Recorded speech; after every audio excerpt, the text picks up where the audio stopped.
إن الحمد لله نحمده ونستعينه ونستغفره ونعوذ بالله من شرور أنفسنا ومن سيئات أعمالنا من يهده الله فلا مضل له ومن يضلل فلا هادي له وأشهد أن لا إله إلا الله وحده لا شريك له وأشهد أن محمدا عبده ورسوله يا أيها الذين آمنوا اتقوا الله حق تقاته ولا تموتن إلا وأنتم مسلمون يا أيها الناس اتقوا ربكم الذي خلقكم من نفس واحدة وخلق منها زوجها وبث منهما رجالا كثيرا ونساء واتقوا الله الذي تساءلون به والأرحام إن الله كان عليكم رقيبا يا أيها الذين آمنوا اتقوا الله وقولوا قولا سديدا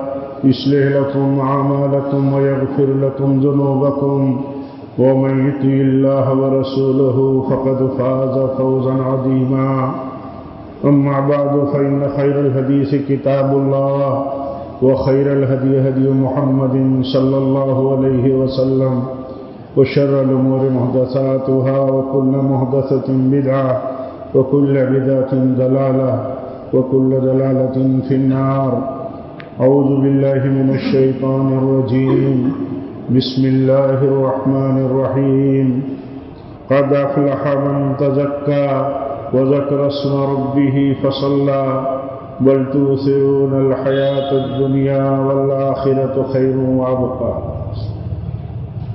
دینی بھائیوں، عزیز نوجوانوں، اللہ تعالیٰ نے اس دنیا کو آخرت کے لیے بنایا ہے اور یہ دنیا آخرت کی تیاری کی جگہ ہے.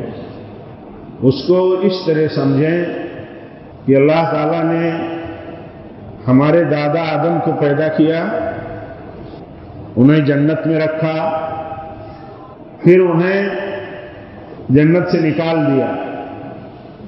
شیطان کی ایک چال کامیاب ہو گئی ان کے اوپر. اس نے چال یہ چلا کہ جس پیڑ کو کھانے سے اللہ تعالیٰ نے روکا ہے یہ اصل میں شجرۃ الخلد ہے. اس پیڑ سے کچھ کھا لوگے تو یہ جس جنت میں ہو ہمیشہ ہمیشہ ہو جائے گی. کہیں نہ کہیں شیطان کامیاب ہو گیا اور وہ غلطی کر بیٹھے. ہم آدم کی اولاد ہیں، ہم سے بھی غلطیاں ہوتی رہتی ہیں. تو اس جنت کو پانے کے لیے اللہ تعالیٰ نے ہمارے اوپر جو ذمہ داری ڈالی ہے کہ اس جنت کو پانے کے لیے تمہیں فرما برداری کی زندگی اور عبادت کی زندگی گزارنی ہے. دنیا سے اپنا حصہ لیتے ہوئے دنیا کی حرص کرو، دنیا میں اپنا حصہ لو، جائز راستے سے دنیا میں اللہ کی دی ہوئی نعمتوں کو استعمال کرو، لیکن دنیا کے نہ ہو جاؤ، دنیا ہی کے پیچھے نہ لگ جاؤ. کیونکہ دنیا، یہ ہماری دنیا، یہ ہمارے لیے دنیا نہیں ہے. حقیقت میں دنیا آخرت کے لیے ہے. ایک مومن کے لیے دنیا آخرت کی کھیتی ہے. یہ کھیتی وہ آخرت کے لیے کرتا ہے تاکہ وہ آخرت میں اللہ کے انعام کی صورت میں اس کی پیداوار پائے، اس کا رزلٹ پائے. کتاب و سنت میں اگر آپ دیکھیں گے تو یہ موضوع اور یہ مسئلہ بہت اہم ہے. ایک مسلمان ایسے ہی ہو جائے گا جیسے کوئی بت کا پجاری ہے، غیر مسلم. اگر وہ آخرت پر ایمان نہیں رکھتا، اگر وہ جنت اور جہنم پر ایمان نہیں رکھتا، 100 بار بھی کلمہ پڑھتا ہو دن میں، اس کا کلمہ کوئی معنی نہیں رکھتا، یعنی اس کا کوئی اعتبار نہیں ہے. اس کی نمازوں کا کوئی اعتبار نہیں ہے اگر اس کا یہ ایمان نہیں ہے کہ دنیا ختم ہو جائے گی، مرنے کے بعد ہم آخرت میں داخل ہو جائیں گے. آخرت میں ایک پیریڈ ہے برزخ کا، جب قیامت قائم ہوگی تو سارے لوگوں کو قیامت کے میدان میں جمع کیا جائے گا اور دنیا ختم ہو جانے کے بعد آخرت جو ہے اور اس کے بعد جو فیصلے ہوں گے جنت و جہنم کے، تو ہمیشہ ہمیشہ کی زندگی ہے جو کبھی ختم ہونے والی نہیں۔ یہ ایمان رکھنا جتنی تفصیل، جتنا اجمال بیان کیا گیا ہے، ہر مسلمان کے اوپر اس کے ایمان کا ایک رکن ہے۔ اگر وہ ایمان نہیں رکھتا تو کلمہ اور نماز پڑھنے کے بعد بھی مسلمان نہیں ہے۔ اسی لیے آپ دیکھیں گے کہ اللہ کے نبی صلی اللہ علیہ وسلم نے جب بنیادیں بتائیں ایمان کی، تو آپ نے کیا کہا؟ ایمان 6 بنیادوں پر ہے، 6، یعنی ایمان کی عمارت 6 پلر پر کھڑی ہے۔ اس میں جو پلر تم نکال دو گے، ایک پلر، تو تمہارا ایمان ختم ہو جائے گا۔ جیسے کہا جاتا ہے کہ عرفہ، ایک حاجی اگر عرفہ نہیں پہنچا تو عرفہ میں پہنچنا یہ حج کا رکن ہے، تو سب کچھ کر لیا، اس کا حج نہیں ہوگا۔ ایسے ہی 6 رکن جو ایمان کے ہیں، یعنی مومن ہونے کے لیے اس کے ہاں 6 چیزوں پر ایمان رکھنا، عقیدہ رکھنا، دل سے اس کو ماننا یہ ضروری ہے۔ اگر اس میں کسی ایک چیز کو نہیں مانے گا تو ایمان سے باہر چلا جائے گا۔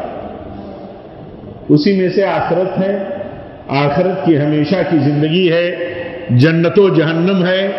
تو یہ دنیا، عرض یہ کر رہا تھا کہ یہ دنیا ہے کیا؟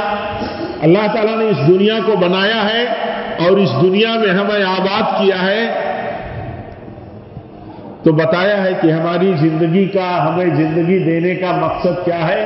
اس نے بتایا ہے کہ ہم نے جو جناتوں اور انسانوں کو پیدا کیا ہے، اللہ تعالیٰ فرماتا ہے کہ ہم نے اپنی عبادت کے لیے پیدا کیا ہے، اپنی عبادت کے لیے۔ وَمَا خَلَقْتُ الْجِنَّ وَالْإِنسَ إِلَّا لِيَعْبُدُونَ۔ اللہ تعالیٰ نے اپنی توحید اور اپنی بندگی کے لیے پیدا کیا ہے سارے جنوں اور انسانوں کو۔ کبھی ہم اس نقطۂ نظر سے سوچتے ہیں کہ ہمیں اللہ تعالیٰ نے اپنی بندگی کے لیے پیدا کیا ہے، اور بندگی کیا ہے؟ جہاں جو کچھ ہم کرتے ہیں اس میں اللہ تعالیٰ کی رضا کا پہلو دیکھنا ضروری ہے۔ اس عمل سے اللہ راضی ہے، یہ عمل جائز ہے، وہ عمل ہاتھ کا ہو، دل کا ہو، جسم کا ہو، جو بھی عمل ہو اللہ تعالیٰ کی رضا کا عمل اگر ہے، یعنی جائز عمل ہے، تو ہر عمل عبادت ہے۔ اور عبادت یہ صرف نماز نہیں ہے، عبادت صرف نماز نہیں ہے، عبادت زندگی کا ہر عمل ہے۔ ہر عمل نیکی بن جائے گا اگر بندہ اللہ تعالیٰ کا فرما بردار بن کر کے جیتا ہے، تو اس کی زندگی کا ہر عمل نیکی بن جائے گا۔ حدیث میں آتا ہے، اللہ کے نبی صلی اللہ علیہ وسلم نے فرمایا کہ ایک شخص اپنی بیوی کے ساتھ رہتا ہے میاں بیوی کی طرح، تو اس کا یہ عمل بھی اس کے لیے اجر اور نیکی بن جائے گا، نیکی بن جاتا ہے۔ صحابہ نے پوچھا یہ نیکی کیسے یا رسول اللہ صلی اللہ علیہ وسلم؟ تو آپ نے فرمایا کہ یہی کام اگر ناجائز ڈھنگ سے کرتا ہے تو بتاؤ یہ گناہ ہے کہ نہیں ہے؟ تو کہا گناہ ہے۔ تو کہا جائز کام بندہ کرے گا اللہ کے حکم کی فرما برداری کرتے ہوئے تو اسے اللہ تعالیٰ نیکی دیتا ہے۔ تو ایک مسلمان اس تصور کے ساتھ جیتا ہے کہ یہ دنیا اس کی آخرت کے لیے ذریعہ ہے، آخرت کی کامیابی کا یہ پلیٹ فارم ہے۔ اس پلیٹ فارم کو وہ استعمال کرتا ہے تاکہ اللہ تعالیٰ کی رضا اسے حاصل ہو جائے، اس کی رحمت مل جائے۔ اسی فکر کے ساتھ وہ دنیا کا استعمال کرتا ہے۔ اب اگر اسی فکر کے ساتھ دنیا کا استعمال کرے گا اور اسے یہ پتہ ہوگا کہ یہ دنیا بہت حقیر ہے، کبھی ہم دنیا کو حقیر سمجھتے ہیں، دنیا ہی سب کچھ ہے۔ اللہ تعالیٰ ہم پر، آپ پر، سب پر رحم کرے۔ ہمارے لیے دنیا ہی سب کچھ ہو گئی ہے، ایسا لگتا ہے کہ دنیا کے سوا کچھ نہیں ہے۔ اور دنیا کیا ہے؟ یہ روز سبق دیتا رہتا ہے، اللہ تعالیٰ روز سبق دیتا رہتا ہے کہ دنیا کی کوئی حیثیت نہیں، اس کا کوئی ٹھکانہ نہیں، روز سبق دیتا رہتا ہے۔ لیکن ہمارے دل و دماغ پر، انسان کے دل و دماغ پر یہ دنیا اتنا سوار ہو چکی ہے، اتنا گہرا اس کا پنجہ ہے کہ ذرہ برابر بھی آدمی، ہم آپ ہلنے کو تیار نہیں ہوتے۔ اللہ کے نبی صلی اللہ علیہ وسلم ہمیشہ نصیحت کرتے رہتے تھے، اپنے صحابہ کو کہ دیکھو اس دنیا کی کوئی حیثیت نہیں ہے، اس دنیا کی کوئی حیثیت نہیں ہے۔ آپ فرماتے ہیں میں تو دنیا میں ایسے ہی رہتا ہوں جیسے کوئی سواری پر سوار مسافر ہو اور کہیں ایک پیڑ کے نیچے سایہ لینے کے لیے چلتے چلتے رک گیا ہو، سایہ لینے کے بعد پھر چل پڑا ہو۔ یہ دنیا ایسی ہی ہے، میں اس دنیا کو ایسے ہی سمجھتا ہوں، اور آپ سے بہتر کون سمجھتا تھا؟ اسی لیے آپ کا ایمان اور یقین جتنا مضبوط تھا اسی اعتبار سے آپ کا دنیا سے تعلق بھی اسی ڈھنگ کا تھا۔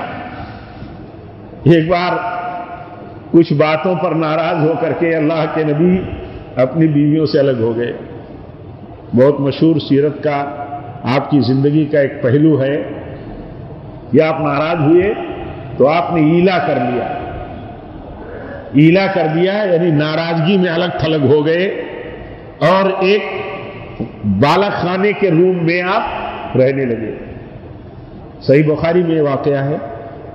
ایک دن آئے حضرت عمر فاروق رضی اللہ تعالیٰ عنہ تو دیکھتے ہیں کہ اللہ کے نبی ننگی چٹائی پر سوئے ہیں۔ ننگی چٹائی سے مراد چٹائی پر کوئی بستر نہیں تھا، وہ بھی آپ جانتے ہیں چٹائی کھجور کے پتوں کی، کھجور کے پتوں کی چٹائی، چٹائی پر آپ لیٹے ہوئے ہیں، اور جو تکیہ ہے وہ بھی کھجور کے پتوں کا بھرا ہوا تکیہ ہے، تکیہ ہے، چٹائی ہے، پانی ہے تھوڑا سا۔ حضرت عمر آئے تو وہ رو پڑے، حالت دیکھ کر کے رو پڑے۔ تو اللہ کے نبی کہتے ہیں، آپ فرماتے ہیں صلی اللہ علیہ وسلم کی کیا بات ہے، کیا ہوا عمر؟ تو کہا یہ حالت دیکھ کر کے آپ کو رو پڑا، قیصر و کسریٰ کیسے رہتے ہیں؟ کیا زبان سے نکل گئی بات؟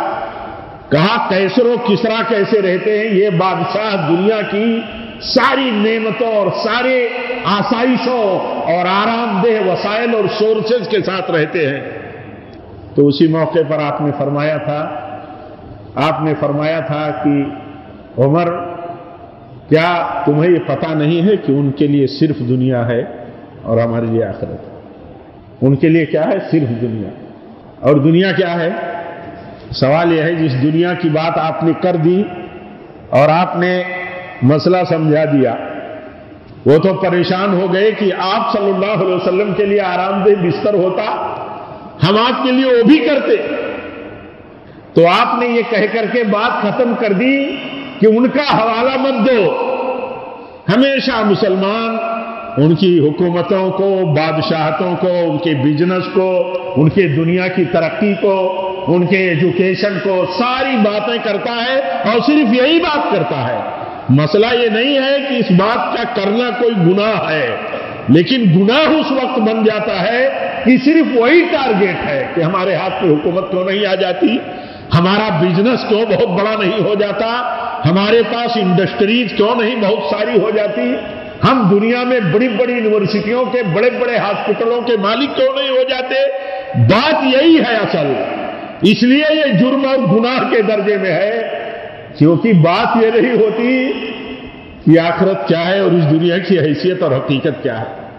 کہیں آپ نے منع نہیں کیا کہ مسلمانوں کو اللہ حکومت نہ دے دے، مسلمانوں کے پاس تعلیمی سیٹ اپ بہت بڑا نہ ہو، سارے وسائل اور آسائشیں نہ ہو، لیکن کیا اسی لیے ہے؟ یعنی یہ باتیں کرنے والے، اس سوچ رکھنے والے صرف وہی ٹارگیٹ رکھتے ہیں، اللہ ماشاءاللہ یہی ٹارگیٹ رکھتے ہیں کہ کیسے ہماری دنیا ہو، کیسے ہمارے پاس پاور آ جائے، کیسے ہم سب سے بڑے طاقتور بن جائیں، یہی اس کا چکر ہے۔ اللہ کے نبی نے ایک لفظ میں بات کہہ کے ختم کر دی، قیامت تک کے لیے نصیحت بتا دیا، اور آپ کی یہ بات نصیحت ہو گئی ہم سب کے لیے کہ دیکھو کبھی بھی دنیا والوں کی طرف اس نقطۂ نظر سے مت دیکھنا کہ ان کے پاس جیسی دنیا ہے ہمیں بھی مل جاتی، ہمیں بھی مل جاتی۔ حدیث میں تو منع کیا گیا ہے، حرام ہے، ایسی تمنا کرنا ہی حرام ہے کہ کسی کے پاس دنیا ہے تو ہمیں بھی مل جائے۔ البتہ اتنی گنجائش ہے، حدیث میں آتا ہے کہ اگر کسی کے پاس دنیا ہے اور وہ دنیا کو دین کی راہ میں خرچ کرتا ہے، تو اتنی تمنا کر سکتا ہے کہ اے اللہ ایسے ہی مجھے بھی دنیا دے جیسے فلاں کو دیا ہے، تاکہ میں بھی خرچ کروں اللہ کی راہ میں۔ اتنی تمنا کر سکتا ہے۔ اس کے سوا کسی کے پاس دنیا ہے، کسی کے پاس بہت کچھ ہے، کسی کے پاس بڑا علم ہے، کسی کے پاس حکومت ہے، تو یہ تمنا کرے کہ ہمیں بھی مل جائے، جائز نہیں ہے، جائز نہیں ہے۔ تو دیکھیے آپ نے کیا سمجھایا، کہا عمر کیا تمہیں معلوم نہیں کہ ان کے لیے صرف دنیا ہے اور ہمارے لیے آخرت ہے؟ ایک مسلمان اگر یہ سوچ لے کہ اس کے لیے آخرت ہے اور اصل آخرت ہے اور آخرت میں اصل جنت ہے، تو اس کی زندگی کی ترتیب، اس کے عمل کی ترتیب، اس کے سوچ کی شکل اور اس کا سارا معاملہ سب بدل جائے گا، سب بدل جائے گا، سب بدل جائے گا۔ اگر یہ سوچ لے کہ آخرت اس کی بننی چاہیے، آخرت نہ خراب ہو۔ اللہ کے نبی نے فرمایا، اے عمر کیا تمہیں معلوم نہیں ہے کہ ان کے لیے صرف دنیا ہے اور ہمارے لیے آخرت ہے؟ یہ دنیا ہے کیا؟ آخرت آپ نے کہہ دیا اور حضرت عمر کو تسلی ہو گئی۔ ہمیں کبھی آخرت کے نام پر تسلی ہوتی ہے کہ آخرت کی کامیابی کا یہ عمل ہے، کر لیا تو بہت تسلی ہو گئی۔ کسی نے کوئی نیکی کر لیا تو اسے خوشی ہوئی اور اسے فکر ہوئی کہ کاش اللہ یہ نیکی قبول کر لیتا۔ بتائیے ہم میں کتنے لوگوں کو نیکی کر لینے کے بعد خوشی ہوتی ہے، اللہ کی توفیق پر شکر گزاری ہوتی ہے، پھر دعا ہوتی ہے اللہ ہی سے قبول کر لینا جو کچھ ٹوٹا پھوٹا ہے۔ کیوں؟ تاکہ آخرت میں کام آ جائے، آخرت میں تاکہ کام آ جائے۔ حدیث میں آتا ہے کہ کبھی کبھی بندے پر اللہ تعالیٰ خوش ہوتا ہے اس کی کسی چھوٹی سی نیکی پر، اور وہ گنتا بھی نہیں ہے اس کو، لیکن خوش ہو جاتا ہے اللہ تعالیٰ اپنے بندی کی کسی چھوٹی سی نیکی پر، تو بخش دیتا ہے، بخش دیتا ہے اللہ۔ بخش دیا نا اس عورت کو۔ اللہ کے نبی نے بیان کیا، آپ کی زبان مبارک سے، آپ کی اس زبان سے جو وحی ہے، آپ کی بات اللہ کی طرف سے یہ بات بتائی گئی کہ اے نبی میں نے اس عورت کو بخش دیا جس کا اخلاق اور کیریکٹر ٹھیک نہیں تھا، لیکن اس نے میری مخلوق پر رحم کر دیا، اور رحم کیا ایک مشقت اٹھا کر کے، کتے جیسی مخلوق۔ مسلمانوں کو تو یہ سمجھایا جاتا ہے کہ یہ غیر مسلم ہے تو یہ انسان ہے، اور ہم غیروں کو بھی کہتے ہیں کہ ہم مسلمان ہیں تو کیا غیر مسلموں سے ہماری عداوت ہے، انہیں نقصان پہنچانا، ان کے ساتھ دشمنی رکھنا، ان کے جان و مال کے لیے خطرہ بن جانا، یہ ہمارا کام ہو سکتا ہے؟ کبھی نہیں ہو سکتا کسی مسلمان کا کام۔ جو مسلمان ایک کتے کو رحم کرتے ہوئے پانی پلانے پر جنت پانے کا عقیدہ رکھتا ہو کہ اللہ مہربان ہوا تو جنت دے سکتا ہے، تو کتا جیسی مخلوق۔ اور غیر مسلم تو انسان ہیں، ان کا مقام انسان ہونے کے ناطے بہت بلند ہے، ان کے تئیں ہماری ذمہ داریاں بہت بڑی ہیں۔ ہم ان کے دین اور ایمان کی فکر مند ہیں، ان کے عدل اور حق پر آنے کے لیے فکر مند ہیں، چاہے جائے کہ ہم ان کے لیے خطرہ بن جائیں، مسلمان خطرہ بن جائے۔ تو بات کہاں سے کہاں چلی گئی، میں عرض یہ کر رہا تھا کہ دیکھیے اللہ تعالیٰ نے اس دنیا کو کیا بتایا ہے؟ اس دنیا کو بتایا کہ یہ تمہارے لیے اللہ کی عبادت کی جگہ ہے۔ عبادت ہر عمل بندے کا عبادت بن جاتا ہے جب وہ بندہ بن کر کے رہتا ہے۔ بندہ، ہر عمل اس کا عبادت ہے، ہر عمل عبادت ہے۔ بیوی کو اپنے ہاتھ سے کچھ کھلا دیا محبت سے، وہ بھی عبادت ہے۔ کسی سے خوشی سے مسکراتے ہوئے مل جانا، یہ بھی عبادت اور صدقہ ہے۔ تو عبادتیں محدود نہیں ہیں۔ بندے کو یہ سوچنا ہے، ہمیں آپ کو یہ سوچنا ہے کہ دنیا آخرت کے لیے ہے، آخرت کی تیاری کے لیے ہے، تیاری، آخرت کے لیے تیاری کی جگہ ہے۔ یہ ایسا سمجھو کہ جیسے ہم کسی ایگزام ہال میں بیٹھے ہو، یہ دنیا بالکل امتحان گاہ ہے۔ جیسے ایک ہال ہے امتحان دینے کے لیے بچے اسٹوڈنٹس بیٹھے ہیں، امتحان دیں گے، رزلٹ آئے گا. ایسے ہم اس دنیا میں امتحان گاہ میں بیٹھے ہیں اور اس کا رزلٹ آخرت میں ہمارے لیے آئے گا.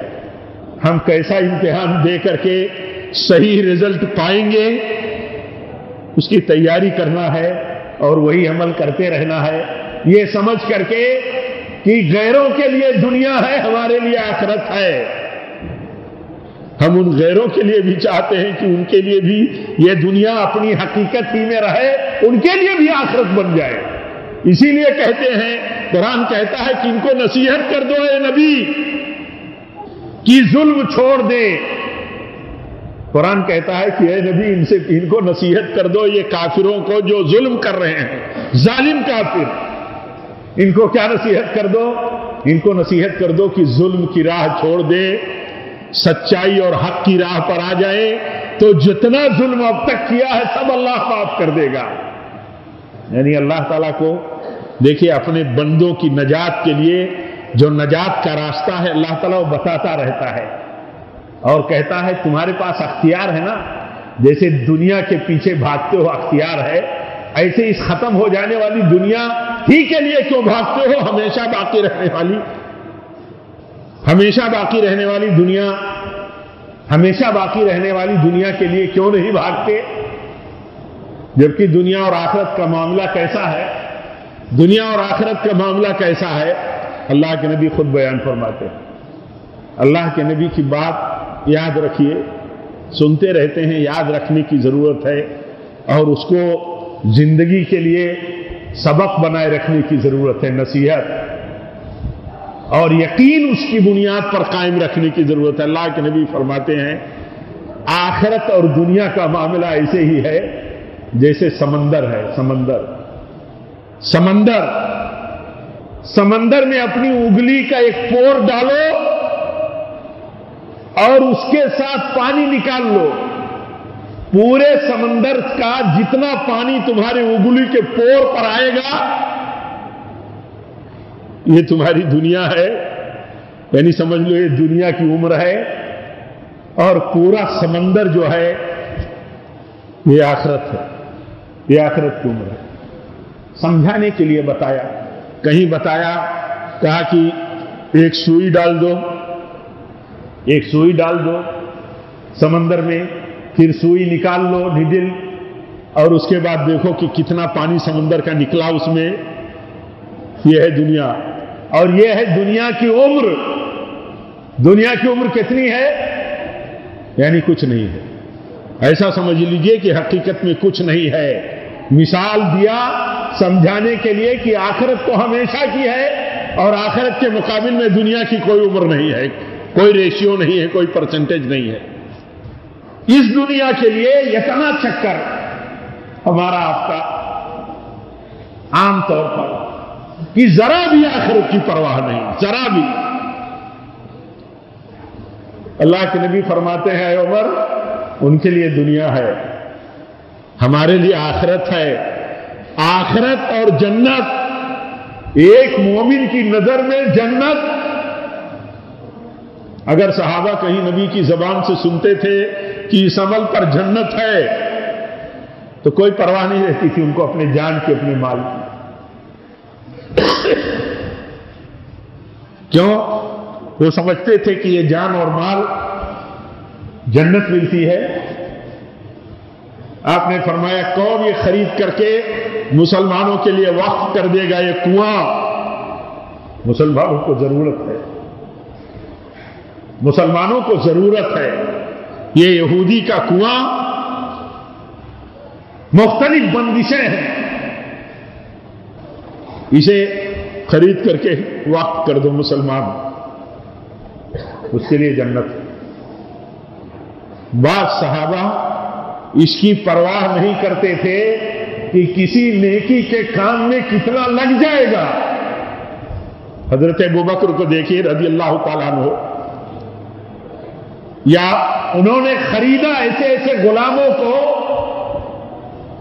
کہ وہ ان کے آقا مالک یہ چاہتے تھے کہ اتنا مانگ لے کہ یہ دے نہ سکیں، کوئی حساب و کتاب نہ ہو بازار کا، اور کوئی ویلو کا مطلب ہے اہتمام نہ ہو، کچھ نہیں۔ بازار میں کوئی چیز بکتی ہے تو اس کا عام طور پر تھوڑا سا ادھر ادھر ایک ویلو ہوتا ہے، ایک ریشیو ہوتا ہے۔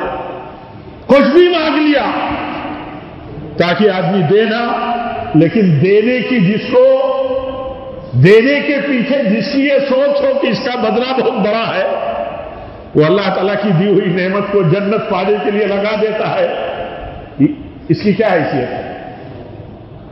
تو آپ نے فرمایا کہ یہ دنیا، یہ ان کے لیے دنیا ہے۔ کبھی دنیا داروں کے پیچھے دنیا داروں پر للچائی ہوئی نظر ڈالنا ہی نہیں چاہیے، کبھی للچائی ہوئی نظر نہیں ڈالنا چاہیے۔ کیوں؟ وہ دنیا دار ہیں، ان کو اللہ تعالیٰ نے ان کے گناہوں اور جرم کی وجہ سے ان کو دنیا کے پیچھے لگایا ہے۔ ایسا نہیں ہے، ان کے ساتھ اللہ کا احسان ہے کہ جن کو دنیا کے ساتھ دین کے ساتھ لگائے ہوئے ہیں، جن کو صرف دنیا کے ساتھ لگا دیا، یا جنہوں نے صرف دنیا دنیا دنیا دنیا پوری زندگی کا اپنا وظیفہ بنا لیا، اپنا عمل بنا لیا، ان پر اللہ تعالیٰ ان کے اوپر اللہ تعالیٰ کا ایک طرح سے غضب ہے، غضب ہے۔ جیسے حدیث میں آتا ہے اللہ کے نبی فرماتے ہیں کہ جو شخص دنیا کے مسئلوں میں ماہر ہو، جو شخص ایکسپرٹ ہو دنیا کے مسائل ایشوز میں، اور آخرت کے مسائل یعنی آخرت کی کامیابی کے جو مسائل ہیں یعنی دین کے مسائل، اس میں جاہل ہو آدمی، انجان ہو، نادان ہو، تو حدیث میں آتا ہے اللہ کا غضب ہوتا ہے اس کے اوپر، غضب ہوتا ہے اللہ۔ دیکھیے دنیا کے جو ایکسپرٹ ہیں، اپنے ہی بھائیوں میں دیکھیے کتنے ہیں، باتیں کریں گے تو ایسا لگے گا کہ دنیا کی سیاست اور دنیا کے مسائل اور عالمی نیچ اونچ اور عالمی ایشوز پر ان سے بڑا ماہر کوئی نہیں ہے، لیکن وضو کا بھی طریقہ نہیں معلوم ہوگا، وضو کا بھی طریقہ نہیں معلوم ہوگا، سورہ فاتحہ بھی نہیں جانتے ہوں گے کہ کیسے پڑھنا چاہیے۔ ایسے لوگوں سے کبھی مرعوب نہیں ہونا چاہیے، ایسے لوگوں کو کبھی دل و دماغ اور نگاہ میں بٹھانا نہیں چاہیے۔ دنیا کی مصلحتیں ہوتی ہیں، دنیا کی مصلحت سمجھ کے چلو کہ ہماری مصلحت ہے تو ہم ان کو کہیں گن لیتے ہیں، لیکن دل میں ان کی جگہ نہیں ہونی چاہیے۔ کیوں نہیں ہونی چاہیے؟ ان کے لیے صرف دنیا ہے، ان کا چکر صرف دنیا ہے، ان کا ٹارگیٹ صرف دنیا ہے، ان کی رات دن کی بھاگ دوڑ صرف دنیا ہے۔ لیکن ایمان والا اگر سیاست میں رہتا ہے تب بھی سیاست میں بھی وہ آخرت کی فکر کرتا ہے، اگر تجارت میں ہے تو بھی اسے آخرت کی فکر ہے، ایجوکیشن میں ہے تب بھی آخرت کی فکر میں ہے، نوکری کرتا ہے تب بھی آخرت کی فکر میں ہے، اربوں پتی ہے، کروڑوں پتی ہے تب بھی آخرت کی فکر ہے، اور محتاج غریب ہے تب بھی اس کو آخرت کی فکر ہے، مرد عورت جو بھی ہے سب کو آخرت کی فکر ہے، جو سچے ایمان والے ہیں۔ حضرت عبد الرحمن بن عوف کوئی معمولی انسان نہیں تھے، صحابہ میں بہت بڑے تاجر تھے، بہت بڑے تاجر تھے۔ ان کی دولت کا ویلو لوگ پکڑتے ہیں تو کہتے ہیں شاید کوئی ملے آج کے زمانے میں کہ اتنا بڑا تاجر اور اتنا بڑا امیر ہو۔ ایک دن صحیح بخاری کا واقعہ ہے، صحیح بخاری کا یہ واقعہ ہے کہ ایک دن روزے سے تھے، افطار پر بیٹھے تو رونے لگے۔ کیا رونے لگے؟ کس بات پر رونے لگے؟ یہ سوچ کر کے رونے لگے کہ عبد الرحمن بن عوف کو اللہ تعالیٰ نے کتنی دولت دے دی، کہیں اللہ تعالیٰ نے تو یہ دولت ہماری نیکیوں کے بدلے میں تو نہیں دے دی، جبکہ ہمیں ہماری نیکیوں کے بدلے میں جنت چاہیے۔ یہ سوچ کے رونے لگے اور اٹھ گئے۔ کہتے ہیں کہ دیکھو ان کی نیکیاں، مصعب بن عمیر کا نام لیا، حمزہ کا نام لیا، کہا کہ یہ لوگ میدان احد میں شہید کر دیے گئے، قتل کر دیے گئے کافروں کے ہاتھوں، اور حالت ایسی تھی تنگی کی، غربت کی، کہ کفن کا بھی کپڑا نہیں تھا۔ اتنا کپڑا نہیں تھا کہ سر سے پاؤں تک ان کو کفن پہنا دیا جائے۔ سر کی طرف کپڑا لے جایا جاتا تھا تو پیر کھل جاتے تھے، پیروں کی طرف کفن لایا جاتا تھا تو سر کھل جاتا تھا۔ اللہ کے نبی کے پاس سوال آیا، سوال کہ کریں کیا؟ تو آپ نے فرمایا سر ڈھک دو اور پیر پر گھاس ڈال دو۔ کہتے ہیں وہ اتنے بلند تھے اور اتنی تنگی میں دنیا سے چلے گئے کہ کفن کا پورا کپڑا میسر نہیں تھا۔ اللہ تو نے عبد الرحمن بن عوف کو کتنی دولت دے دی۔ کہا جاتا ہے کہ ان کے سونے کی سلوں کو کلہاڑیوں سے کاٹ کاٹ کے ان کے وارثوں میں بانٹا گیا، اتنی دولت تھی۔ لیکن دیکھیے فکر کتنی تھی کہ آخرت چلی گئی تو اتنا سب کچھ ہے تو سب بیکار ہے، سب بیکار ہے۔ ایک دن انہی سے اللہ کے نبی نے کہا اچھا بتاؤ یہ کیسر و کسرا جو سپر پاور ہے دنیا کے، آج یہ دنیا کے سب سے بڑے پاورفل بادشاہ ہیں، ان کی حکومتیں تمہارے قدموں میں آ جائیں گی، یعنی ان کی حکومتوں پہ تم مالک ہو جاؤ گے، تمہاری بادشاہت ہوگی، وہاں تمہارا ملک ہوگا، یہ سب ایران سے لے کر کے روم تک۔ تو اللہ کے نبی فرماتے ہیں تم اس وقت کیسے رہو گے؟ تو کہتے ہیں ایسے ہی رہیں گے جیسے آج اللہ کے فرما بردار ہیں اس وقت بھی رہیں گے۔ آج دیکھیے دنیا میں، اکثر دنیا میں جن کے پاس کوئی سیاسی حیثیت ہے، جن کے پاس دولت ہے، جن کے پاس طاقت ہے، ایسا لگتا ہے کہ ان کے لیے کوئی اللہ کا قانون نہیں، کوئی دین کا نظام نہیں، منمانی، سرکشی، غصب، ایک دوسرے کو ذلیل کرنا، ایک دوسرے کو بلیک میل کرنا، یہ دنیا کی یہ ریت بنتی جا رہی ہے۔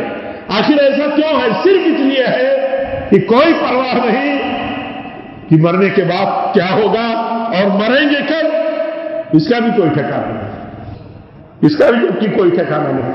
اسی لیے اللہ کے نبی سمجھایا کرتے تھے، کہتے تھے دنیا کے پیچھے ریجھو مت، یعنی دنیا سے آپ نے منع نہیں کیا، آپ نے کہا دنیا کی لالچ کرو جائز ڈھنگ سے اور اللہ کی دی ہوئی نعمتوں کو استعمال کرو، بتاؤ یہ اللہ کی نعمت ہے جو مجھے اس نے دی ہے۔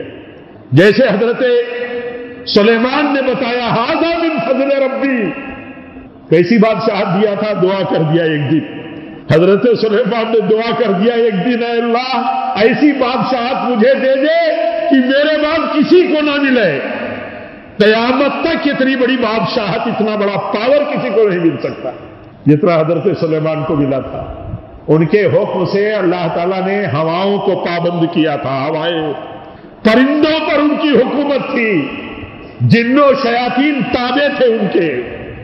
آپ سوچئے بلقیس کا تخت لانا ہے تو کتنے پاور فل فوجی تھے ان کے پاس۔ کہتے ہیں کون کتنی جلدی لے آئے گا؟ بلقیس کا تخت، یہ شہنشاہ تھی یمن کی، کافرہ مشرکہ تھی، کہا کون کتنی دیر میں لے آئے گا؟ تو انہی کا ایک ماتحت کھڑا ہوتا ہے تو کہتا ہے آپ پلک جھپکے اور میں بلقیس کا تخت آپ کی خدمت پہ پہنچا دوں گا۔ کتنا پاور تھا، آپ نبی تھے اور بادشاہ تھے، کتنا پاور تھا۔ تو پاور ملنا بڑی بات نہیں ہے، پاور ملا تو بھی فرما بردار ہے بندہ۔ کہتے ہیں ھذا من فضل ربی، یہ پاور اور یہ جو سب کچھ ہے یہ ہمارے رب کا فضل ہے، یہ ہمارے رب کا فضل ہے۔ جتنی جو حیثیتیں ہیں بندے کی اس میں اللہ کا فضل مانے اور دنیا کی جو حیثیت ہے وہی دے۔ اللہ تعالی ہم سب کو معاف فرمائے، ہم سب کو نصیحت کی زندگی جینے کی، نصیحتیں لیتے رہنے کی توفیق دے۔ اللہ کے نبی اکثر نصیحت کرتے تھے۔ ایک دن فجر کا وقت، فجر میں بہت دقتیں تھیں، راشن کی ضرورت تھی صحابہ کو، بحرین سے راشن آنے والا تھا، جمع تھے فجر میں کہ تقسیم ہوگا، راشن مل جائے گا۔ تو اللہ کے نبی دیکھیں اس موقع پر بھی، آج تو آپ کسی کو دیں تو خوش رہے گا، نہ دیں تو معلوم نہیں وہ کیا ذہن بناتا ہے، آدمی کی اپنی سوچ پر ہے۔ اللہ کے نبی اس وقت بھی نصیحت کرتے ہیں، کہتے ہیں دیکھو یہ اتنی غربت تم کو ہے، اتنی غربت کہ تم فجر میں راشن کے لیے انتظار میں تھے اور حاصل کرنے کے لیے امید میں ہو، تو آپ فرماتے ہیں امید رکھو، خوشخبری ہے تمہارے لیے، غلہ آیا ہے، بانٹ دیا جائے گا۔ لیکن فوراً نصیحت کرتے ہیں. آپ فرماتے ہیں میں تمہاری تنگی پر نہیں ڈرتا کہ تم بڑے محتاج ہو, بڑی مشکل میں ہے, بڑی غربت میں ہے تمہاری فیملیاں, تمہاری زندگیاں. آپ فرماتے ہیں میں تمہاری مالداری پر ڈرتا ہوں کہ کل جب مالدار ہو جاؤ گے تو دنیا کے پیچھے لگ جاؤ گے, اور دنیا اور سارے نظام کو تم توڑنے پر آمادہ ہو جاؤ گے. یعنی آپ اپنی امت کے بارے میں بتا رہے تھے کہ امت کا حال یہ ہوگا کہ جب دنیا آئے گی تو صرف دنیا اور دنیا. دیکھیے ایسے موقع پر بھی نصیحت فرماتے ہیں. ایک دن آپ گئے, ایک دن آپ گزر رہے تھے, اپنے کچھ صحابہ کے ساتھ تھے, ایک گھور سے گزرے, گھور جس کو ہم ڈمپنگ پوائنٹ کہتے ہیں, جہاں کچرا ڈال دیا جاتا ہے, اس کو ہم اپنی دیہاتی زبان میں گھور کہتے ہیں. کچرے کا ایک ڈھیر تھا, اس پر ایک بکری کا بچہ مرا پڑا تھا. اللہ کے نبی اس کا کان پکڑ کر کے اٹھاتے ہیں, کہتے ہیں بتاؤ 1 درہم 2 درہم میں سے کون لے گا. کیسا سمجھاتے تھے آپ دنیا کی حقیقت کو, دنیا کی حقارت کو. جنت کے مقابل میں دنیا ہے کیا؟ ایک مومن اگر جنت کا تصور کرے تو دنیا اس کی نظر میں کچھ ہے نہیں. آپ فرماتے ہیں 1 درہم میں 2 درہم میں کون لے گا, 1 چوندی 2 چوندی میں. تو صحابہ جواب دیتے ہیں یا رسول اللہ, یہ چھوٹے کان کی نسل کا بچہ, وہ بھی مردہ, اسے کون 1 درہم میں لے گا یا رسول اللہ. تو آپ فرماتے ہیں تمہاری نظر میں یہ جتنا حقیر ہے اس سے زیادہ دنیا حقیر ہے اللہ کی نظر میں. جس دنیا کے پیچھے تم دیوانہ, انسان دیوانہ رہتا ہے, اس دنیا کی حقارت اللہ کی نظر میں اس مردار بکری سے زیادہ ہے. جتنا تم حقیر سمجھتے ہو اس سے زیادہ دنیا ہے. اس کا معنی یہ نہیں کہ دنیا سے آدمی آزاد ہو جائے. اس کا معنی یہ ہے کہ دنیا کو حقیر سمجھو جنت کے مقابل میں. کس کے مقابل میں؟ جنت کے مقابل میں. جنت کے مقابل میں دنیا کی کوئی قیمت نہیں ہے. اور وہ جنت اللہ تعالیٰ نے کس کے لیے تیار کی ہے؟ ایمان والوں کے لیے, تقوی والوں کے لیے. ایمان اور تقوی کی زندگی جینے والوں کے لیے جنت ہے.